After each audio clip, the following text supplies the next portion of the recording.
أعوذ بالله بوجهه الكريم وسلطان القديم من الشيطان الرجيم بسم الله رب اشرح لي صدري ويسر لي أمري واحلل عقدة من لساني يفقهوا قولي۔ عوام اور حکمراں طبقہ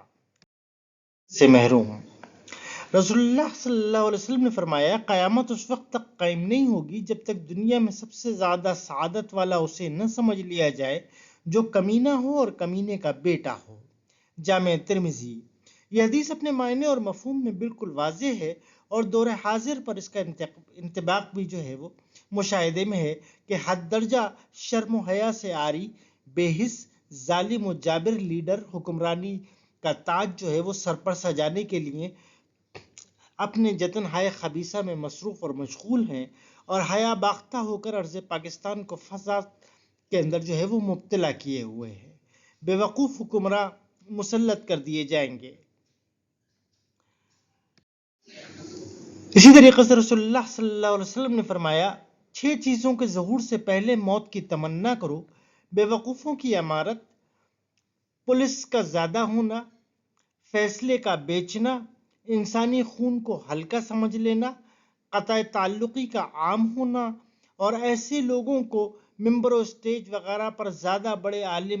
عالم دین کے موجود ہونے کے باوجود آگے کرنا تاکہ وہ گا گا کر قرآن سنائیں حالانکہ وہ علم میں کم ہوں گے۔ مسند احمد۔ اس حدیث میں فرمایا گیا ہے کہ دعا کرو کہ 6 چیزوں کے ظہور سے پہلے تمہیں موت آ جائے۔ ان میں سے ایک چیز بے وقوف اور فہم و بصیرت سے عاری لوگوں کی حکومت۔ جابر بن عبداللہ رضی اللہ تعالیٰ عنہ سے مروی ہے، رسول اللہ صلی اللہ علیہ وسلم نے کعب بن اجرہ سے فرمایا، اللہ تعالیٰ تجھے بے وقوفوں کی امارت سے بچائے۔ کعب بن اجرہ رضی اللہ تعالیٰ عنہ نے پوچھا، بے وقوفوں کی امارت کیا ہے؟ فرمایا، میرے بعد ایسے عمراء ہوں گے جو میری رہنمائی کی اقتداء نہیں کریں گے اور نہ ہی میری سنت پر چلیں گے، جو ان کے کذب کے باوجود ان کی تصدیق کریں گے اور ظلم میں ان کی مدد کریں گے۔ ایسے لوگوں کا مجھ سے کوئی تعلق نہیں اور میرا ان سے کوئی تعلق نہیں، نہ ہی وہ میرے حوض پر آ سکیں گے۔ اور جو لوگ ان کے جھوٹ کی تصدیق نہیں کریں گے اور ظلم پر ان کی مدد نہیں کریں گے، یہی لوگ مجھ سے ہیں اور میں ان سے ہوں، اور یہ میرے حوض پر بھی وارد ہوں گے۔ اس روایت کو جو ہے وہ صحیح ابن حبان کے اندر جو ہے وہ باب قائم کیا گیا ہے، نعوذ المصطفیٰ من امارہ السفہاء، یعنی نبی کریم صلی اللہ علیہ وسلم کا بے وقوفوں کی امارت سے پناہ مانگنا۔ اس روایت میں نبی کریم صلی اللہ علیہ وسلم کے الفاظ ہیں اعاذنا اللہ، یعنی ہم پناہ مانگتے ہیں۔ فرض کر لیجئے کہ اگر آپ کے اوپر جو ہے وہ ان کو مسلط کر ہی دیا گیا ہے تو اب استغفار ہے۔ جب لیڈر بھی نہ ہو، جیسے حضرت یونس علیہ السلام تھے، وہ جو تھے جب ان کو پتہ چلا کہ ان کی قوم کے اوپر عذاب نازل ہونے والا ہے تو وہ جو ہے چلے گئے تھے، اور پھر اللہ تعالیٰ نے ان کو مچھلی کے پیٹ میں رکھا جہاں پر انہوں نے اللہ تعالیٰ سے توبہ اور استغفار کیا۔ لیکن ان کی قوم کو جب پتہ چلا کہ نبی ہمارے درمیان سے چلا گیا ہے تو انہوں نے اجتماعی طور کے اوپر استغفار کیا تھا۔ مسلط نہ ہوں تو جو ہے وہ پناہ مانگنی چاہیے، لیکن مسلط ہو جائیں تو اجتماعی استغفار ہے۔ بہرحال ان کے اوصاف یہ ہیں کہ وہ جھوٹ بولنے والے اور ظالم ہوں گے۔ حکمرانوں کا جھوٹ بولنا اور جھوٹ اور دھوکے کی بنیاد پر کرسی حاصل کرنا یہ عقل مندی نہیں ہے بلکہ بے وقوفی ہے، جیسا کہ اس حدیث کے اندر جو ہے وہ ایک اور روایت میں جھوٹ بولنے والے حکمرانوں کے لیے وعید بیان کی گئی ہے۔ چنانچہ رسول اللہ صلی اللہ علیہ وسلم کا فرمان ہے، 3 آدمی ایسے ہیں جن سے اللہ تعالیٰ قیامت کے دن نہ کلام فرمائے گا اور نہ ہی انہیں پاک و صاف کرے گا، اور ابو معاویہ فرماتے ہیں کہ نہ ان کی طرف نظر رحمت سے دیکھے گا اور ان کے لیے دردناک عذاب ہے: بوڑھا زانی، جھوٹا بادشاہ، تکبر کرنے والا مفلس۔ صحیح مسلم۔ اس روایت میں اس قدر سخت وعید کی وجہ یہ ہے کہ ان تینوں قسم کے افراد کو دوسروں کی بنسبت یہ تینوں گناہ بالاولیٰ زیب نہیں دیتے، اور دوسروں کی بنسبت انہیں تو ان گناہوں سے زیادہ بچنا چاہیے تھا، کیونکہ یہ ان کے لیے گناہوں سے دیگر لوگوں کی بنسبت زیادہ آسان تھا۔ اس لیے ان کے لیے مذکورہ گناہوں کے حوالے سے سزا بھی خصوصی اور زیادہ سخت ہے، اور یہ بہت بڑی سزا ہے کہ اللہ تعالیٰ نے نہ ان سے کلام کرے گا اور نہ ہی ان کا تزکیہ کرے گا، پھر ان کے لیے دردناک جو ہے وہ عذاب بھی ہے۔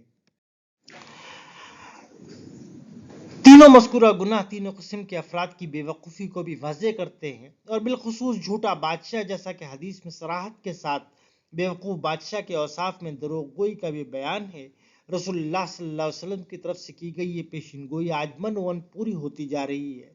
بڑے افسوس کے ساتھ کہنا پڑتا ہے کہ دور حاضر میں انتہائی نااہل اور عدیم البصیرت قسم کے افراد عہدوں کے وارث بن جاتے ہیں، اور ان عہدوں کے حصول کے لیے انہیں دروغ گوئی سمیت دھوکہ، فراڈ، رشوت اور نہ جانے کیا کیا جتن کرنے پڑتے ہیں،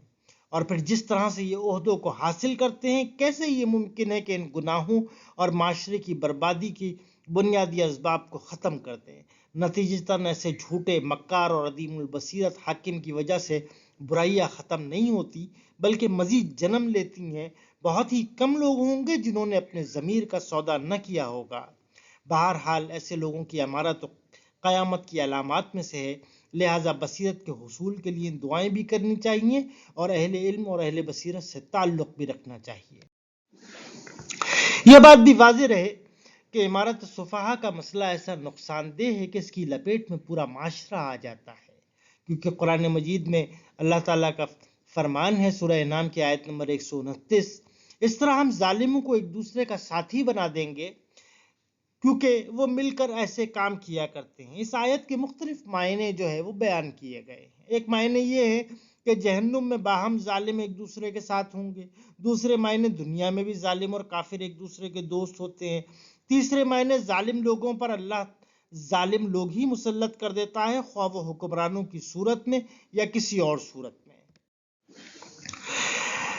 ابن کثیر رحمہ اللہ اس آیت کے بارے میں فرماتے ہیں کہ آیت کا مطلب یہ ہے کہ ہم نے جس طرح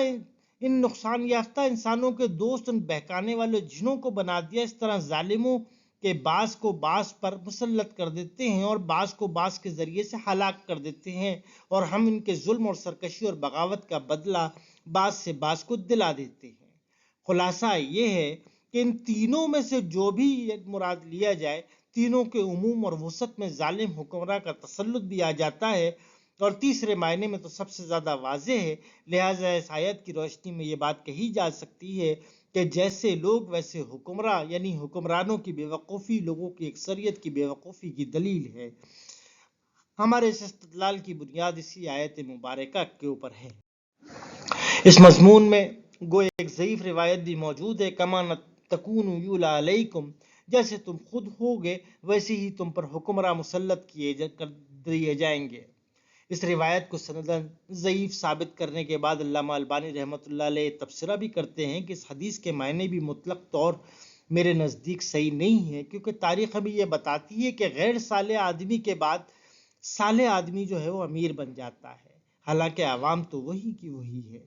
جہاں تک علامہ البانی رحمۃ اللہ علیہ کے اس کلام کا تعلق ہے، اس حدیث کے سندن ہونے میں سب متفق ہیں، لیکن یہ روایت گرچہ ضعیف ہے، لیکن مذکورہ قرآنی آیت اور صحیح احادیث کو سامنے رکھا جائے تو یہ مفہوم نکلتا ہے کہ ایسا قیامت کے قریب ہوگا کہ لوگوں کی اکثریت فہم و دانش سے دور ہو جائے گی اور ایسے ہی حکمراں ان پر مسلط کر دیے جائیں گے۔ اس معنی کی روایات سے یہ مفہوم لیا جائے تو زیادہ بہتر ہے، کیونکہ اس کا تعلق قرب قیامت سے ہے، لہٰذا اس کا پچھلی تاریخ سے کوئی تعلق نہیں۔ مزید یہ کہ دور حاضر میں ایسے مناظر بکثرت دیکھے جا رہے ہیں، واللہ اعلم بالصواب۔